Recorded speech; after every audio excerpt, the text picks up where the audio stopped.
시간이 되었으므로 우리의 마음과 뜻과 정성을 모아 하나님께 주일 저녁 예배 드리시겠습니다. 다 함께 묵도 드리시겠습니다.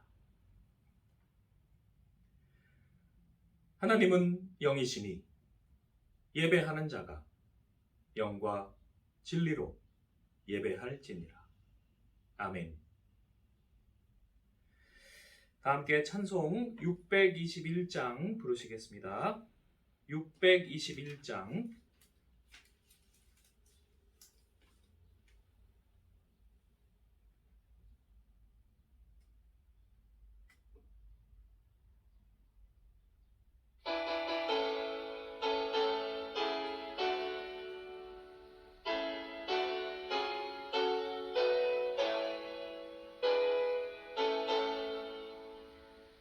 찬양하라 내 영혼아, 찬양하라 내 영혼아, 내 온 마음과 정성 다하여 주 찬양하라.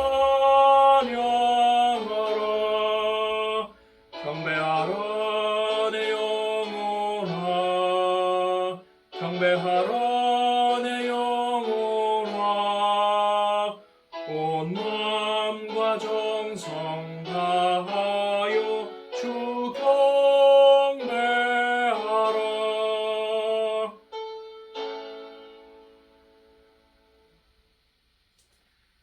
오늘 예배를 위하여 박정혜 권사님 기도해 주시겠습니다. 거룩하시고 내려오신 하나님 아버지, 오늘도 거룩한 주일을 허락하시고 하나님 앞에 저녁 예배로 인도하심을 감사드립니다. 날마다 주님의 말씀 가운데서 바르고 의로운 삶을 살기를 원하였지만 오늘 하루도 주님, 짧은 시간이지만 주님 앞에 부끄러운 하루가 되게 하심을 용서하여 주시옵소서. 저희들은 너무나 미약하고 나약하여 몸과 마음과 행동이 같지를 않습니다. 하나님, 얼마 남지 않는 저희들의 삶이 주님 앞에 올바로 서기를 원합니다. 헌신 봉사하는 마음을 가지고 주님의 전에 진정 필요한 주님의 일꾼이 되기를 원합니다. 이 시간 주님 함께 하셔서 저희들의 이 간절한 예배를 기뻐 받아주시고 날마다 주님 앞에 더 가까이 갈 수 있는 믿음을 허락하여 주시옵소서.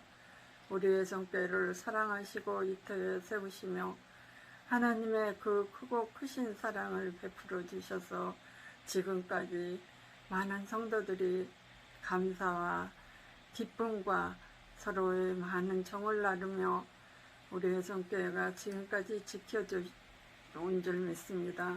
하나님, 이제는 그 결실을 하나님 앞에 맺어드릴 수 있도록 주님, 저희들의 믿음을 더욱더 강건해지고 하나님의 온전히 기쁘게 해드리는 저희들이 되도록 도와주시옵소서.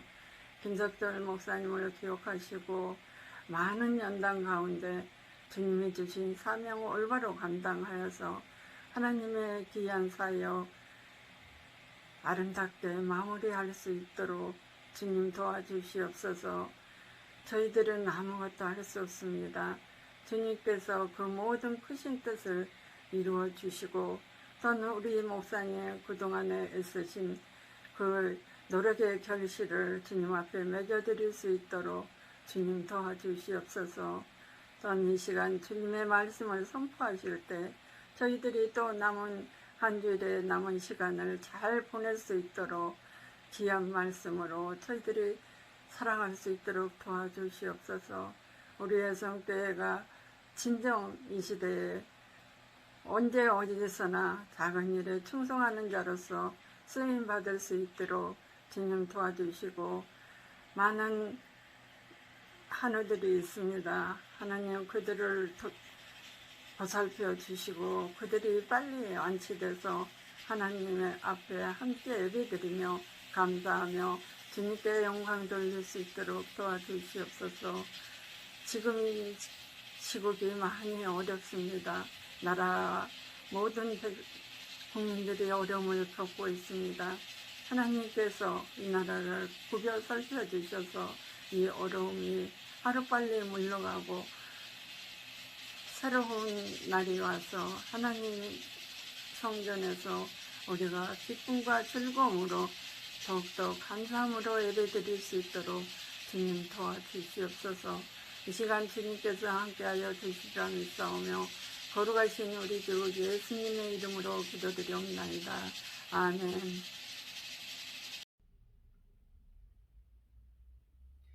함께 나누실 하나님의 말씀은 다니엘 10장 12절입니다. 다니엘 10장 12절입니다.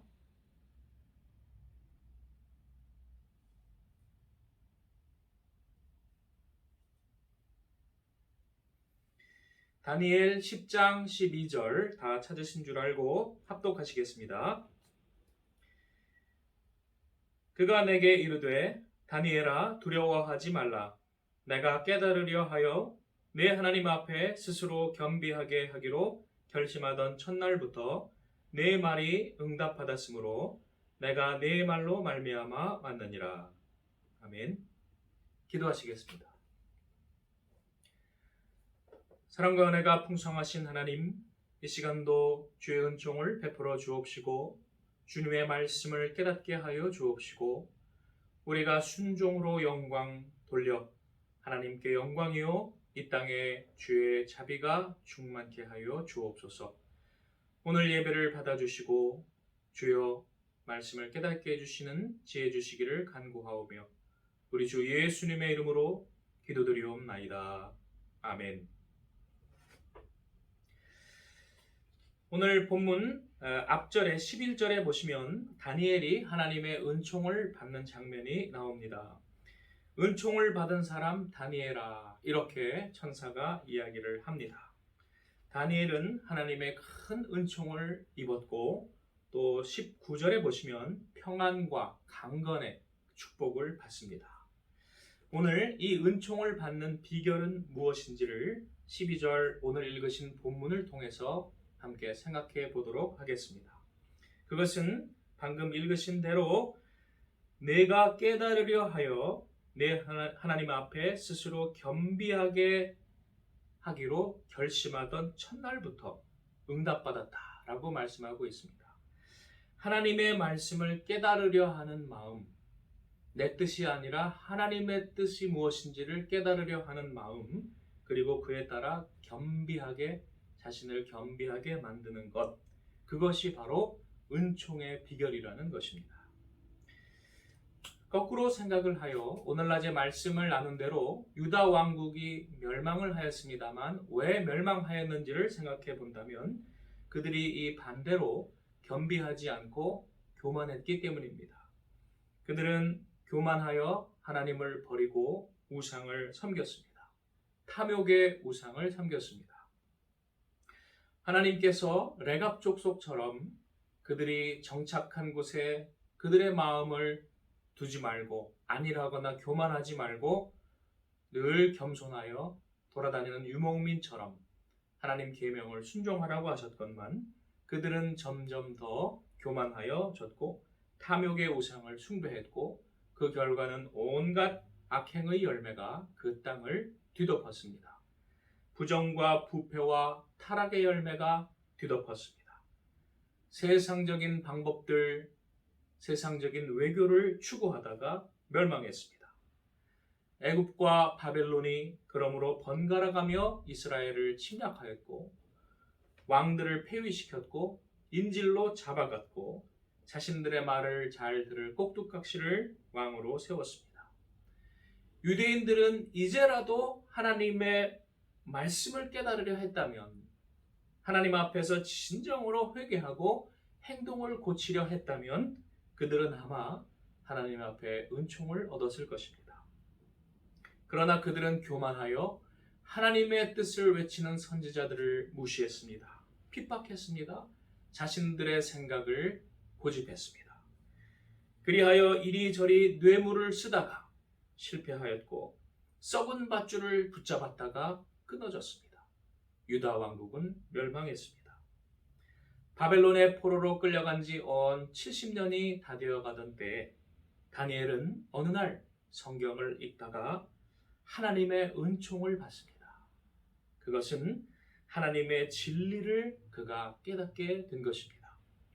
세상적인 이해관계를 떠나서 진리를 깨달으려는 마음이 굉장히 중요합니다.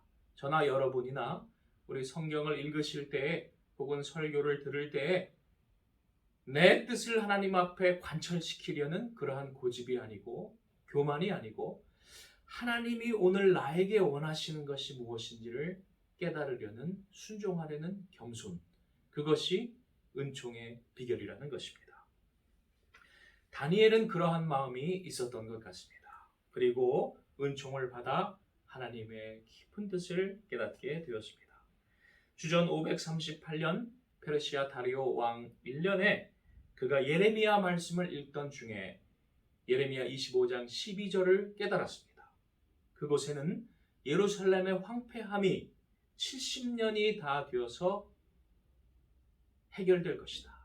그들은 해방되고 고국으로 돌아올 것이다. 라는 말씀을 깨달았습니다. 그리고 하나님께 회개합니다. 다니엘 9장 13절에 보시면 다니엘은 자신과 그 동족들이 모세의 언약에 써 있는 하나님과의 그 언약을 깨버리고 교만하여 방자히 행하고 그리하여 모든 재앙을 받았다고 고백하고 있습니다.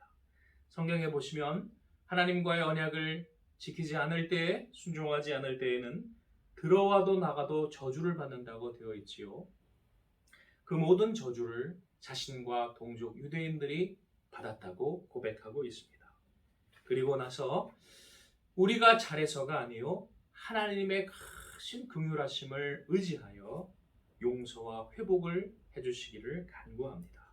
그리고 오늘 보시는 본문 말씀처럼 주의 천사가 그에게 와서 응답되었다라고 이야기하고 있습니다. 주전 537년 페르시아 고레스 왕 3년에 티그리스 강변에 서 있을 때에 하나님의 도우심의 약속을 받는 장면입니다. 주의 천사 가브리엘과 미가엘의 도움을 받습니다. 이와 같이 하나님의 은총을 얻는 비결로서의 겸비함, 겸손함은 성경에 계속 반복되어 강조되고 있습니다. 솔로몬이 타락하기 전, 교만해지기 전 그는 겸손했습니다. 하나님의 나라와 그 의를 먼저 구할 줄 알았습니다. 그러므로 솔로몬이 성전과 왕궁을 건축하고 하나님 앞에 봉헌할 때에 밤에 하나님께서 솔로몬에게 나타나셨습니다. 역대하 7장 14절 내 이름으로 일컫는 내 백성이 그들의 악한 길에서 떠나 스스로 낮추고 기도하여 내 얼굴을 찾으면 내가 하늘에서 듣고 그들의 죄를 사하고 그들의 땅을 고칠지라. 여기서 스스로 낮추고 이 말이 겸비라는 그러한 단어가 쓰였습니다. 첫째, 악한 길에서 떠나야 됩니다. 정말로 겸손하고 정말로 자신을 낮췄다면 악한 길에서 떠나야 됩니다. 부자 청년이 왜 실패했습니까? 하나님 앞에 겸비한 것처럼 그렇게 이야기는 했지만 세상의 악한 길에서 떠나지 않았기 때문입니다. 그리고 나서 하나님의 얼굴을 찾아야 됩니다. 하나님의 나라와 그의 뜻을 구해야 됩니다. 그리고 예수님께서 기도를 가르쳐 주셨듯이 오직 내 뜻이 아니요 하나님의 뜻이 이 땅에 이루어지이다 라고 고백해야 하는 것입니다. 하나님의 뜻은 높이고 자신의 뜻은 낮추는 것, 그것이 겸비함의 실체입니다. 오늘날 한국 사회와 한국 교회의 여러 가지 문제를 깊이 고민해 볼 때에 그 근본적인 문제가 교만인 것을 깨닫게 됩니다. 하나님의 영광은 무시하고 세상의 영광을 더 소중히 여기는 교만, 하나님의 지혜는 무시하고 세상의 지혜를 더 소중히 여기는 교만, 앞으로는 하나님을 찾고 십자가를 말하지만 뒤로는 돈과 세상의 것을 섬기는 그러한 교만과 악행, 그것은 바알을 섬기는 것입니다. 그것은 하나님보다 자신을 더 높이는 교만입니다. 그것은 하나님의 지혜보다 세상의 철학과 성공관과 처세술을 더 높이는 방자함입니다. 고집입니다. 고집은 하나님의 앞에 우상 숭배라고 사무엘 선지자가 이야기하지 않았습니까? 더 깊이 들어갈 때 그것은 결국 그리스도의 가르침, 기독교가 아닙니다. 여러분, 우리가 잘 생각해야 됩니다. 하나님의 뜻을 순종하고 높이고 그리스도의 가르침을 따를 때에 그것이 기독교이고 그것이 교회입니다. 그러나 그렇지 않다면 그것은 기독교가 아니고 교회가 아닙니다.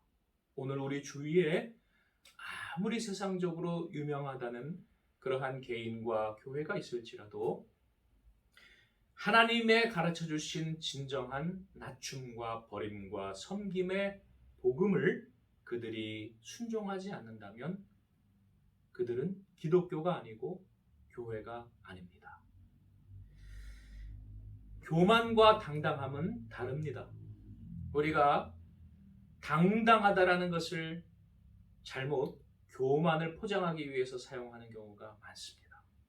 또 겸손과 비굴함도 다릅니다. 그러므로 자신들의 비굴함을 감추기 위해서 겸손이라는 단어를 오용할 때가 많습니다. 이것이 악마적인 세계관입니다. 세상적인 가치관입니다. 우리는 교만함과 비굴함을 떠나서, 악에서 떠나서 정말로 하나님 앞에서 당당하고 정말로 하나님 앞에서 겸손한 자가 되어야 하겠습니다. 얼마나 많은 거짓 선지자들이 이러한 것을 사람들에게 혼란스럽게 만들어서 멸망으로 인도하는지요. 오늘 우리는 다니엘처럼 참된 지혜를 하나님 가르쳐 달라고 기도해야 하겠습니다. 그리고 그것이 비록 나에게는 고생스러운 십자가를 지는 그러한 길이라 할지라도 예수님이 가신 그 길을 십자가를 지고 따라가겠다고 고백해야 되겠습니다. 바로 그러한 자에게 하나님이 은총을 주신다는 것입니다. 참된 지혜는 진리 안에서 당당하고 또 자신을 낮추는 겸손함입니다. 그러한 자들이 참으로 세상에 빛날 것이요 생명책에 기록될 것입니다. 우리가 기독교가 존경받고 그리고 그 권위가 있었던 때를 생각해 봅시다. 초대 선교사들의 시대, 또 초기에 정말로 겸손하고 존경받았던 그러한 목회자들의 시대, 그 시대는 아마도 몇십 년 전에 지나간 것 같습니다. 지금은 정반대가 되었지요. 오늘 우리가 다시금 다니엘처럼 참 지혜를 구하고 생명책에 우리 이름을 올리기를 힘쓰고 그리고 많은 사람을 옳은 대로 돌아오게 하기를 주님 앞에 구합시다. 그것이 오늘 하나님께서 저와 여러분에게 원하시는 뜻입니다. 환난과 핍박의 때 그러나 생명책에 기록되기를 힘쓰는 우리가 되십시다. 다니엘 12장 3절은 말합니다. 지혜 있는 자는 궁창의 빛과 같이 비출 것이요 많은 사람을 옳은 대로 돌아오게 하는 자는 별과 같이 영원히 비추리라. 이것이 바로 오늘 하나님 앞에 겸손하고 겸비한 자들의 축복입니다. 세상에서 우리가 부귀영화를 누리는 것이 아니고 진리를 찾게 되고 생명책의 이름을 올리게 되고 진리를 따라 예수를 따라 낮추는 삶을 삶으로써 이웃을 많이 구원하고 그러한 삶이 참된 겸손과 겸비의 열매입니다. 아마 그 개인은 더 힘든 삶이 될지도 모르겠습니다. 예레미야를 생각해 보십시오. 또 아펜젤러와 언더우드의 또 그 기타 많은 존경스러웠던 목사님들의 삶을 생각해 보십시오. 그들 개인으로는 누릴 것을 오히려 누리지 못했습니다. 고생만 했습니다. 그러나 하늘의 밀이 땅에 떨어져 썩었을 때에 많은 열매를 맺었습니다. 성경은 겸손과 겸비에 대해서 강조를 많이 하고 있음을 우리가 알 수가 있습니다. 겸손, 겸비라는 단어는 성경에서 온유라는 단어와 같이 쓰입니다. 온유한 사람 생각나는 사람 한 사람이 있습니다. 모세입니다. 민수기 12장 3절 모세는 온유함이 지면의 모든 사람보다 더하더라. 또한 겸손과 겸비는 신사적인 태도라는 단어와도 같이 쓰입니다. 그래서 겸손 humbleness는 gentleness, 신사적인 태도라는 것과 같이 쓰입니다. 갈라디아서 5장 23절 잘 아시는 성령의 열매에 바로 이 겸손과 온유가 나옵니다. 그것이 영어 성경에는 gentleness, 신사적인 태도라고 나옵니다. 우리가 하나님과 사람들 앞에서 신사적인 태도를 가지십시다. 조금 불리하고 어려워도 우리가 신사적인 태도를 가지도록 힘씁시다. 다음으로 잠언 3장 34절은 이렇게 말합니다. 진실로 그는 거만한 자를 비웃으시며 겸손한 자에게 은혜를 베푸시나니.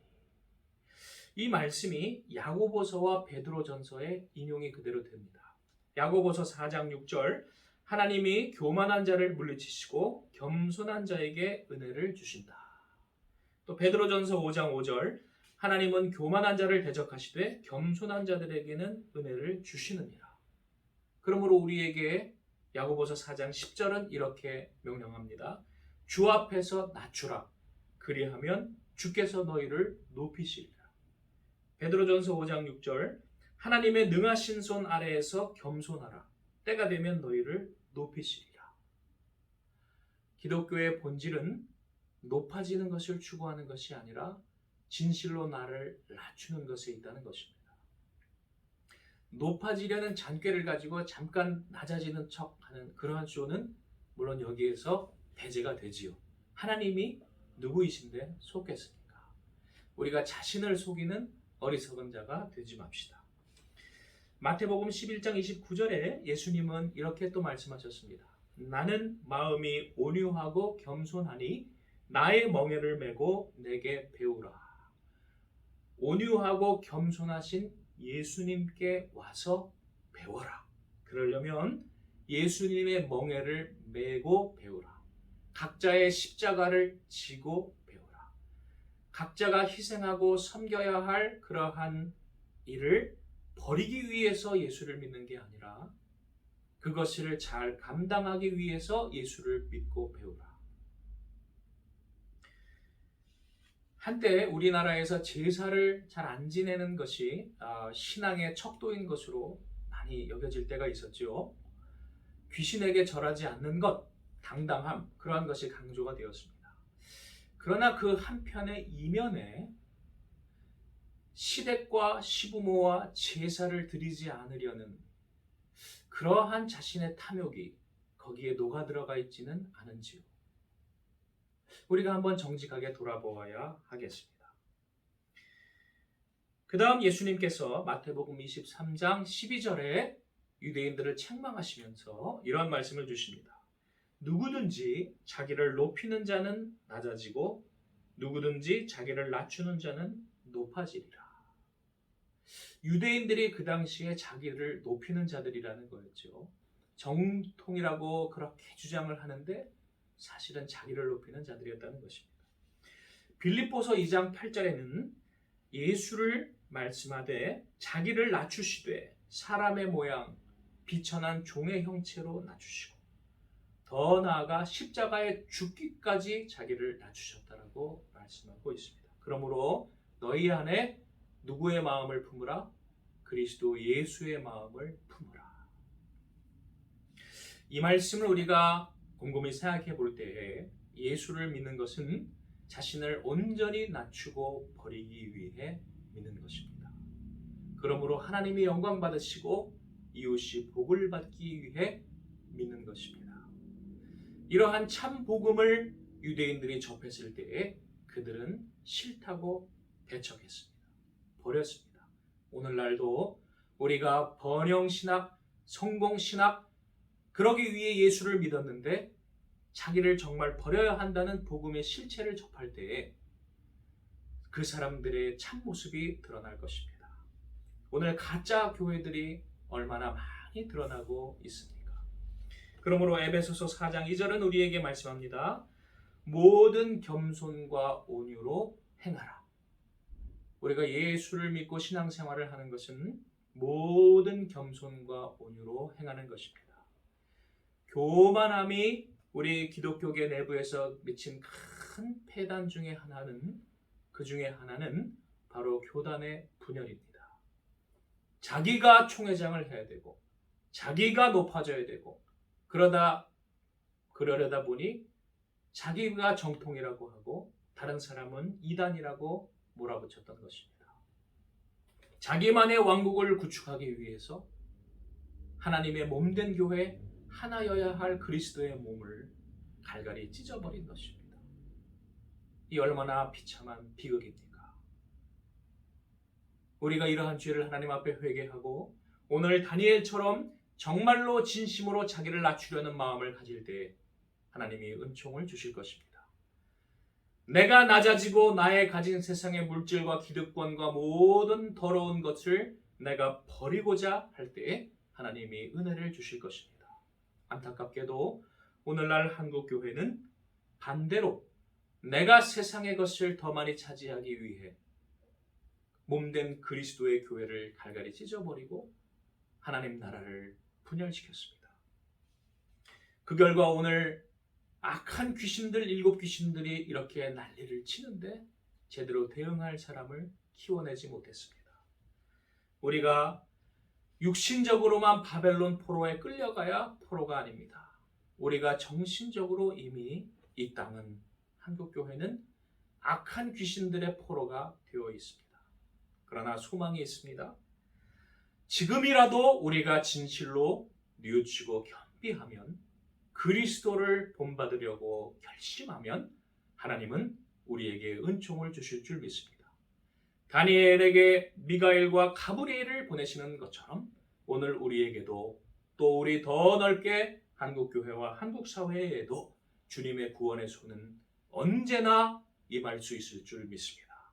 문제는 우리의 결심입니다. 우리의 결단입니다. 오늘 우리 겸비하십시다. 우리의 생각과 고집을 꺾고 하나님의 뜻대로 살기를 결심합시다. 순종하여 하나님께는 영광을 돌리고 우리 가운데는 참 평안과 강건함이 넘치기를 우리 기도하십시다. 기도하시겠습니다. 하나님, 다니엘과 그 백성들을 긍휼히 여기신 주여, 오늘 우리도 주께서 긍휼히 여기시는 줄 믿나이다. 아버지, 우리의 범죄함으로, 우리의 교만함과 세상의 신을 섬김으로 우리가 하나님과의 언약에 기록된 모든 벌을 받았나이다. 주여, 우리 가운데 악한 귀신들이 날뛰고 악한 지도자들이 사람들을 착취하고 멸망의 길로 이끌고 있나이다.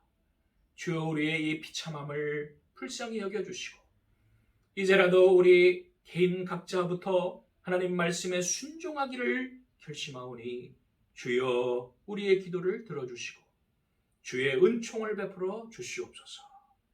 우리의 성교회 성도들 한 사람 한 사람부터 하나님의 빛을 발하게 도우시고 생명을 구원하는 진실을 전파하게 하시고 그로 인해 주의 뜻이 이루어지게 하옵소서. 우리 주 예수님의 이름으로 기도드리옵나이다. 아멘.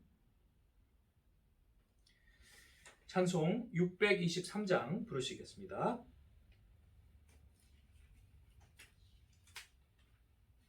623장 두 번 부르시겠습니다.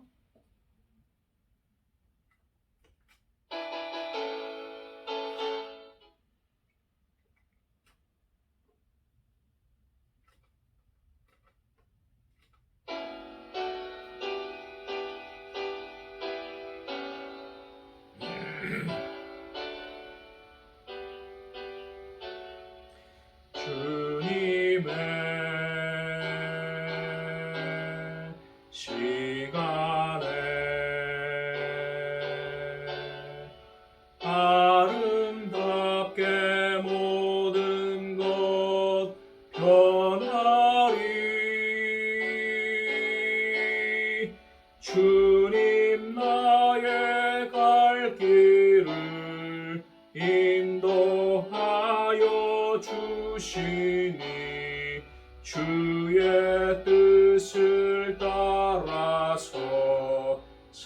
살리라.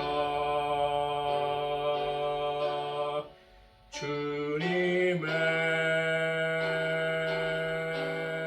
시간에 아름답게 모든 것 변하리. 나의 정성 다하여 주를 찬송하오니 주의 뜻을 이루어 주소서. 한 번 더 부르시겠습니다. 주님의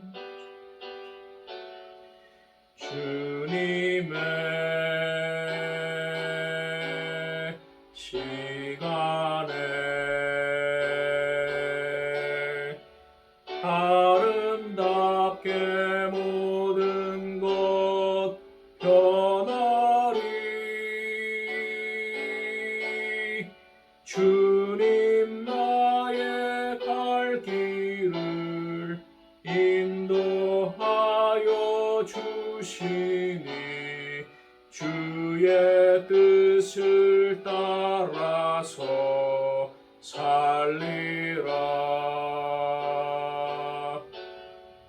주님의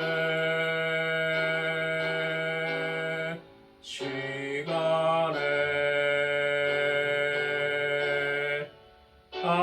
아름답게 모든 것 변하리.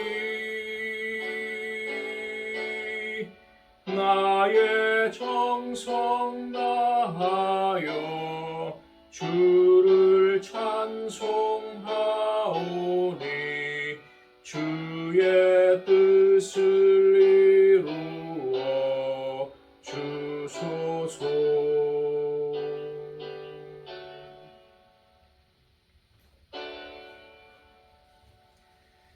교회 소식 시간입니다. 특별한 교회 소식은 없고요. 우리 각자 계속되는 여러 가지 어려움들, 코로나와 또 여러 가지 문제들 우리를 괴롭히고 있지만 우리 이 기간에 하나님 앞에 정말로 겸비하고 겸손하게 되어서 정금과 같은 참 신자로 거듭나는 그러한 기간으로 만듭시다. 이상입니다. 주님이 가르쳐 주신 기도로 저녁 예배 마치겠습니다. 하늘에 계신 우리 아버지, 아버지의 이름을 거룩하게 하시며 아버지의 나라가 오게 하시며 아버지의 뜻이 하늘에서와 같이 땅에서도 이루어지게 하소서. 오늘 우리에게 일용할 양식을 주시고 우리가 우리에게 잘못한 사람을 용서하여 준 것 같이 우리 죄를 용서하여 주시고 우리를 시험에 빠지지 않게 하시고 악에서 구하소서. 나라와 권능과 영광이 영원히 아버지의 것입니다. 아멘.